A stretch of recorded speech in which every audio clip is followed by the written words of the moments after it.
Hello, hello, hello, and welcome to this week's episode of Tracy's Tuesday Talks. I'm so glad you're here. I have an incredibly special guest with me today, Luke Evans, who is an efficiency coach. His company is called Focused Efficiency, where he is going to dive into what he does, how he does that, and we're going to combine how efficiency and finances work together to get you towards financial freedom. So Luke, thank you so much for joining. And real talk, guys, hello, it's all good. You'll probably hear my dogs barking in the background. They're my kids. Welcome. So Luke, welcome, and tell us a little bit about yourself and what brought you into the area of efficiency coaching. Well, thank you for having me. A little bit about myself. My name is Luke Evans. I am a Navy veteran, and I have as you can probably see behind me, a lot of education. I love learning. I'm a voracious reader, and I got into efficiency coaching primarily because I have a terrible memory. I was a guy that if you told me to do something, I would always forget it. So in my time in the Navy, we had a tradition that we carry around a little pocketbook in our literally breast pocket, and every time anyone told me to do anything, I had to pull that out and write that down and started the habit of building a to-do list. And then when I went through school doing all kinds of different behavioral studies, different habit formation studies that had led to different efficiency studies. And then every job that I had naturally grew into training the people around me on how to do the things I was doing. I'm always the new guy who is faster than everyone else, not because I'm smarter or better, just because I happen to know a lot of different efficiency traits. And that's just kind of graduated into coaching people. That's awesome. So you started off with just reading a ton of books, learning Mhm. about human behavior and how human behavior can create efficiency. That kind of sounds like a book that some of y'all might heard of, like something about Atomic Habits by James Clear or something. So it sounds, now correct me if I'm wrong, but it sounds like you take a lot of the similar concepts and come alongside people to actually have that be practical and in person. A lot of that, yes. I've actually got Atomic Habits in the other room. I'm rereading it right now every night before I go to bed. Yeah, you've got that one there. I've also got back here The Power of Habits by Peter Duhigg along the same lines. They cover a lot of the same topics, but not entirely the same. But then for my specialty, I would also recommend the book Getting Things Done by David Allen. And I combine those two. Getting Things Done is a very in-depth book on how to accomplish things, move it from in progress to done. And this is where I'll get into a lot of the mental aspects of it. But I'm combining that with a lot of the behavioral aspects, the habit formation aspects from people like Peter Duhigg or Daniel Kahneman. That's awesome. That's awesome. So who are the people that you serve? Who's your clientele base? I typically serve anyone who works in an office because a lot of the tactics that I can teach someone are ways to manage your information and your workflow, what we call the personal WIP, work in progress. And just the techniques that I have are typically usually around an office work. But the principles that I teach and the principles we'll be talking about today can be used in anything from a manufacturing warehouse to managing your finances, which I'm sure we'll talk about a little bit later. That's awesome. I can't tell you also how many entrepreneurs, how many solopreneurs, how many other coaches that I talk to who are like, I need help with time management. I do all the time blocking thing and I do the things that the books tell me to do, but it just doesn't seem to work. So I'm super excited to hear what tips, tricks, and advice you might have for us to help with those problems and what you do to come alongside people to help with efficiency. So Sure. what's the biggest, I don't want to call it a problem, but the biggest thing that's preventing people from being efficient in their work? The biggest thing I would say is people try and use discipline and grit rather than any kind of actual habit formation. If you read Atomic Habits, he talks about changing your environment, which is sounds counterproductive. Anytime you read a fitness book or anything by Jocko Willink, the Extreme Ownership, they're going to talk about discipline being the key, and to an extent it is. But you also have to set your environment up so that you're not actually putting forth effort every single time you have to do something. Mm. So that's the number one, but that's a common problem for most industries. But I would say specifically for this is that people have information coming at them from all directions, and they don't have any way to funnel that in. Mhm. If you look at just what you do in work, there were some studies that show that if you have two projects going on in your mind, and you would think that you're 50% efficient on both of these projects, or 50% of your capacity, but you're using between 20 to 40 on each of these, which means you can be operating at as low as 40% of your overall capacity only by having two things at work. Now, how many projects do you typically have at work? It's probably more than two. And when you include the bandwidth of what you have going on at home as well, that skyrockets. Mhm. So a lot of what I teach people to do is building the environment around themselves so that whatever they have coming at them is funneled through to one, maybe two or three sources, so that you can actually focus on something. And the goal for all of this, similar to what Dave Ramsey talks about as financial peace, is having the peace of mind and the ability to focus. That's why we call it focused efficiency, so that when you're at work, you can focus on what you're doing, and then you come home and you can focus on your family. You can focus on your hobby. You can focus on, for me, it's the gym or my reading or all the different things that I do, whatever that is. Mhm. Clear your brain space so that you can actually pay attention and be mindful there. Oh man. So real quick, guys, Luke's wife is also a financial coach. She went through the master coach training. She's done her debt free scream. And I had the opportunity to have a conversation with her, guys. She is awesome. So I just wanted to do a shout out to your wife real quick. So going back to what you just said, like I remember getting into the workforce, like I heard over and over and over, keep work at work and keep home at home.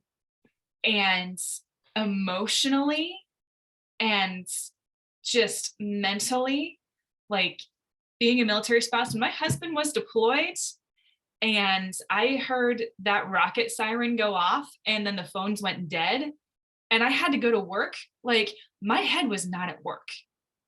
So Mm. just hearing that, oh, keep work at work and keep home at home, like I was like, that's how is that practical and how is that possible? So what are some things that you teach to help that focus? Sure. So first, I usually try and change that mindset.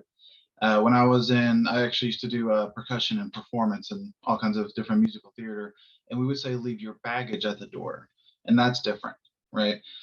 It's funny because we'll still say leave work at work and home at home, but then we say bring your whole self to work, and those are very conflicting directions.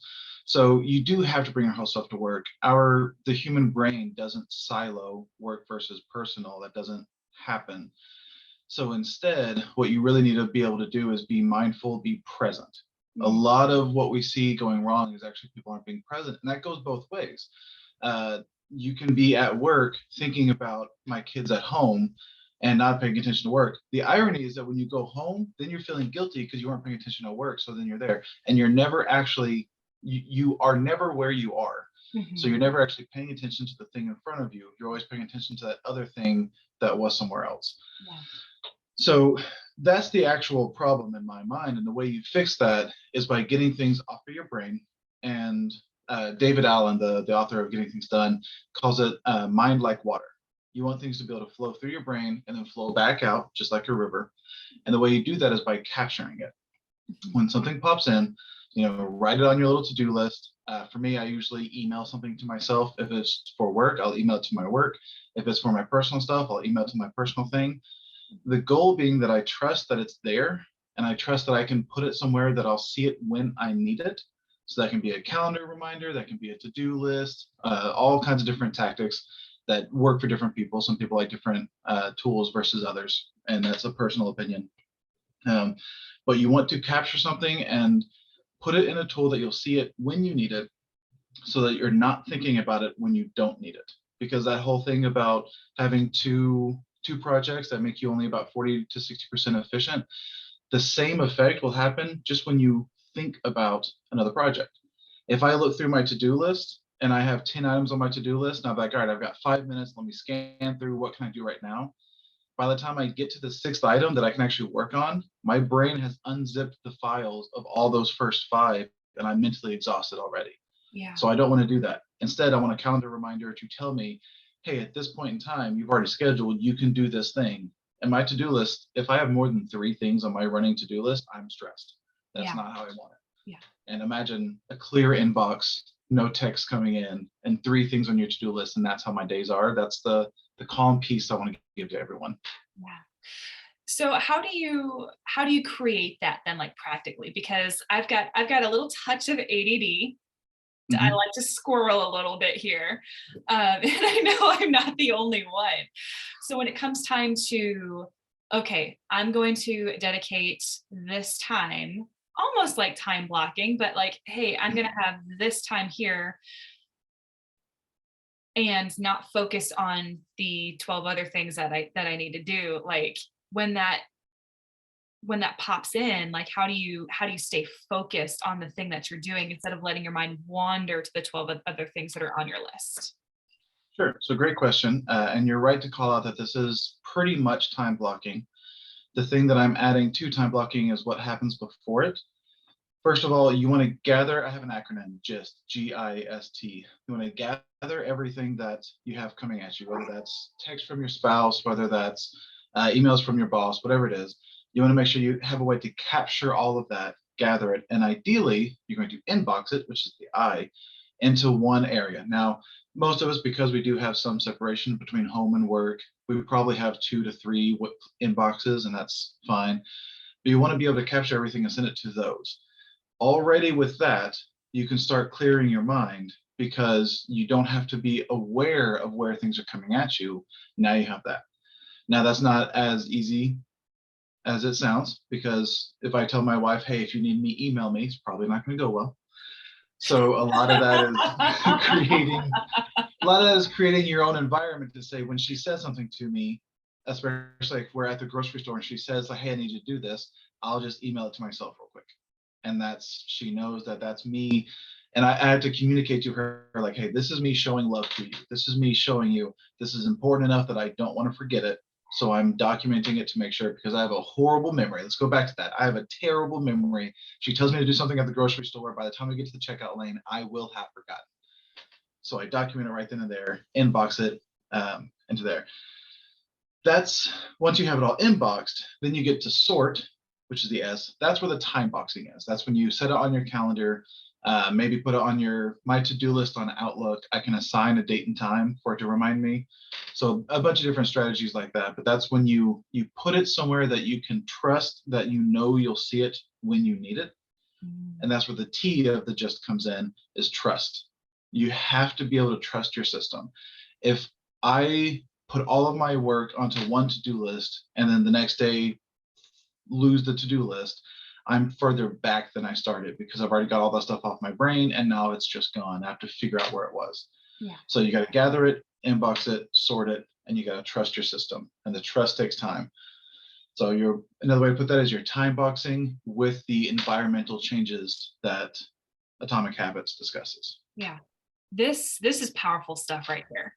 I'm noticing, like, as you're describing stuff, I'm like, hey, I text myself stuff. I have tasks and reminders on my Gmail calendar to do stuff. And you're right, it absolutely is freeing to be like, okay, it's on my calendar. I don't have to worry about it for a couple of days, or I don't have to follow up with this lead until XYZ and not have like their junk on my desk. I shouldn't say their junk on my that's poor language.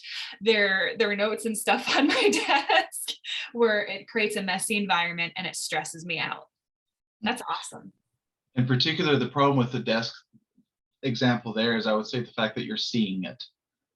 If you turn that from a desk to a shoebox and you just don't physically see it, yeah, the fact that we're having a conversation right now and your brain is constantly unpacking the files of whatever that paper is, that's going to be one of the things that slows down the efficiency, right? It's funny.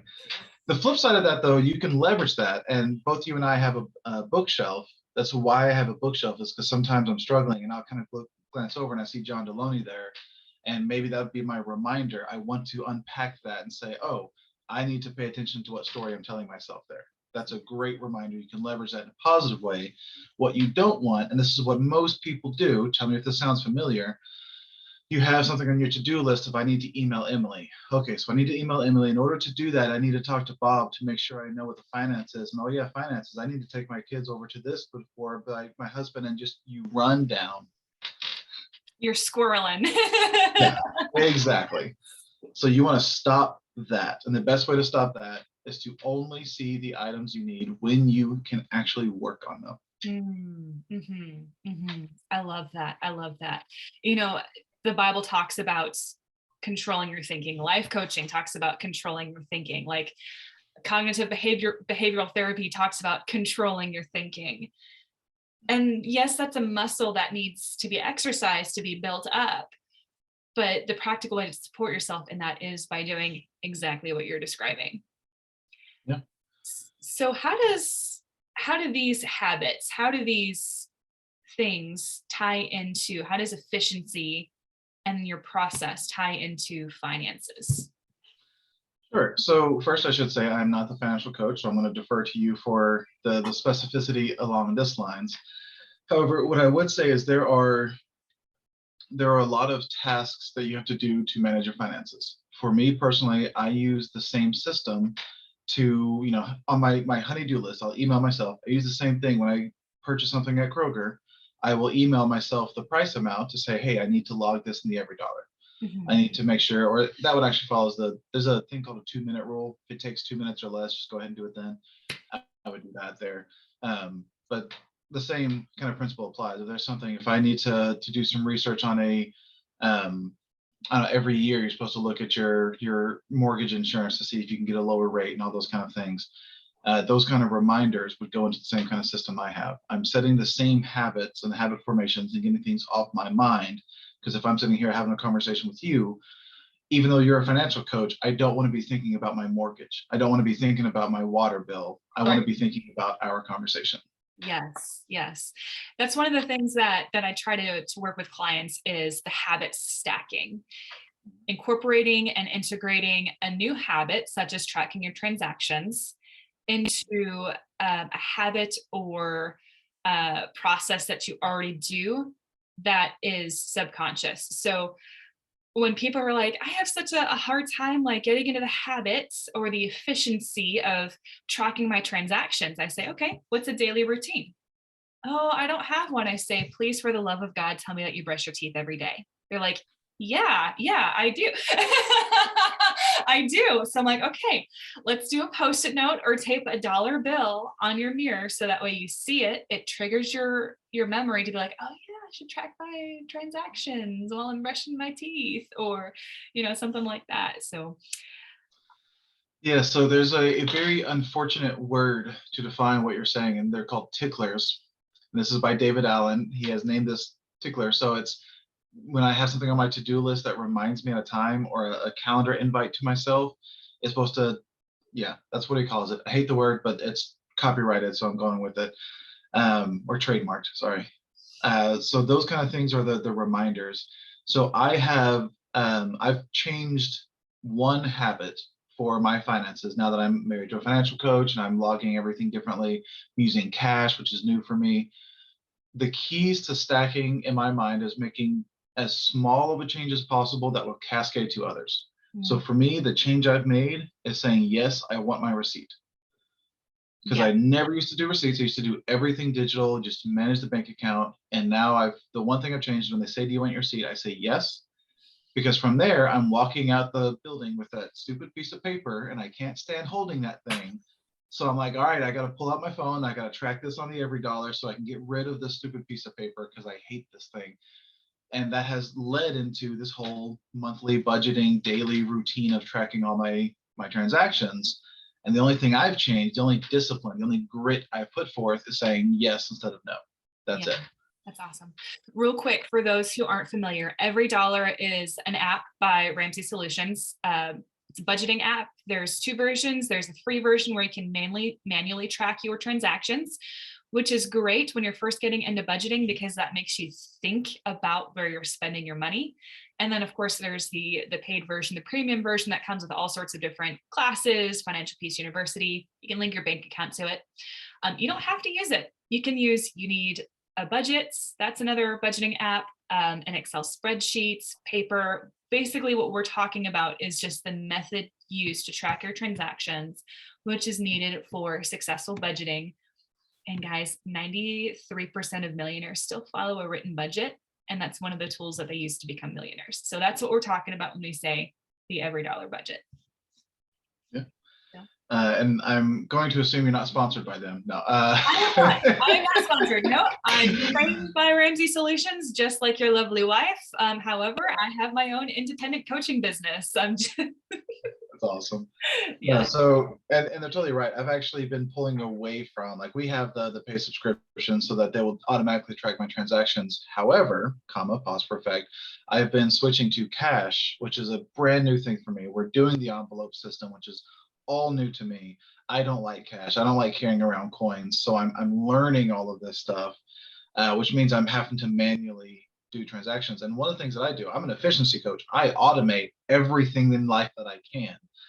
Everything. I make a joke with my wife that I automate my I send her like a kissy emoji every day, and I'm like, oh, I just automated that. I didn't, but I make jokes about it. I automate everything.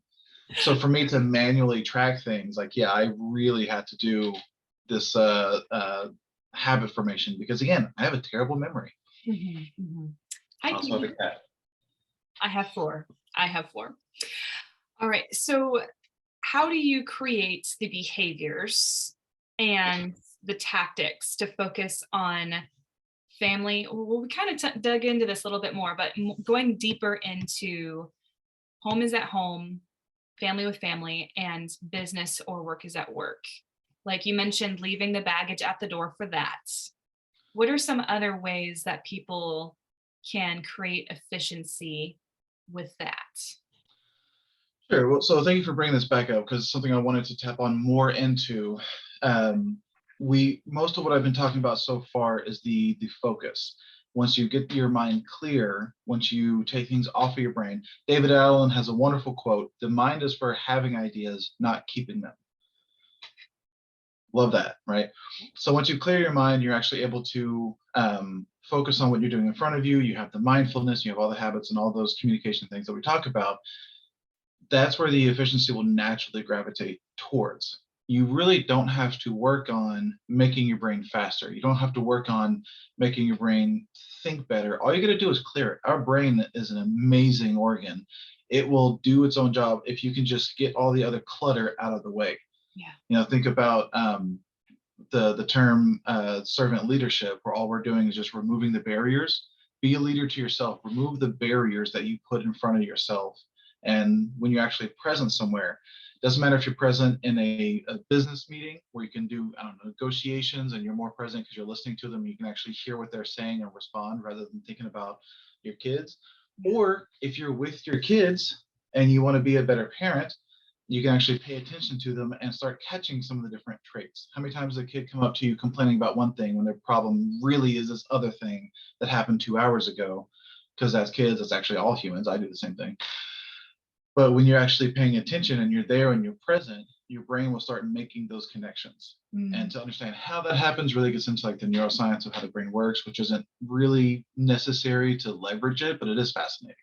Yeah, it is. I start nerding out when it comes to brain and behavior and neuroscience and all that good stuff. So that's a conversation for another day. I don't want to get too scope of that one, because I could probably talk for hours on that one. All right. So when it comes to hiring you as a coach to create that efficiency, like, do you work with solopreneurs? Do you work with organizations? Like, who do you? I work with anyone who works at a desk, whether you work at home, whether you work in an office, whether you're an entrepreneur or a mid-level manager or even a frontline call center. Doesn't matter. I've worked with all of them. The only reason I even focus that on being at a desk is simply so that I can focus on the techniques that I'm teaching. Obviously, the principles here are good for even stay-at-home moms who don't even own a desk. The principles still apply, and they're good things to learn. Just my niche for the getting into the details and getting into coaching is a bit more focused around having a desktop, having a desk that you're measuring, and all the technology tools that come along with those. Awesome. And how can people get connected to you for a conversation? I do have a website, focusedefficiency.com, probably the easiest way to find me. You can also email me at luke@focusedefficiency.com. Pretty simple there. And I'm on LinkedIn, Facebook, all the above. When you go to my website, there's also a link to some articles. I've been writing on medium.com just as a way to help as many people as I can. Very similar to, I know, Dave Ramsey, and we've talked a little bit about this. My goal is to help people. My overarching goal is I want to help the world be more efficient, because then people will be able to focus on their passions more. So I have articles and things out there just helping people learn what they can to be able to focus on the things that they care about more. I love that. And I love your heart. I love your heart. The efficiency isn't just for efficiency's sake. You want to be more efficient so you can be more present and more impactful and more powerful in the things that you are doing in the present. Yeah, there's a common or a popular phrase these days in management saying the difference between efficiency and effectiveness is doing things well, doing things right versus doing the right things. Mm, I can't tell you what the right things are for you to do, but I can get you to where you can do them right. I love it. Well, Luke, do you have anything else that you'd like to share with our audience? Uh, I have a ton of book recommendations now. I appreciate the time. I appreciate you having me here. This has been a lovely conversation, and I look forward to chatting with you in the future. Awesome. And as always, here at Golden Rose Financial Coaching, if you are stressed about your finances, if you would like to become more efficient in your finances, if you would love to learn to destroy debt, save for life's emergencies, change your habits and your behaviors with your money, I'd love to have a conversation with you. Please reach out and set up our complimentary coaching session. All right, guys, I will see you next week. Thank you so much and have a blessed day.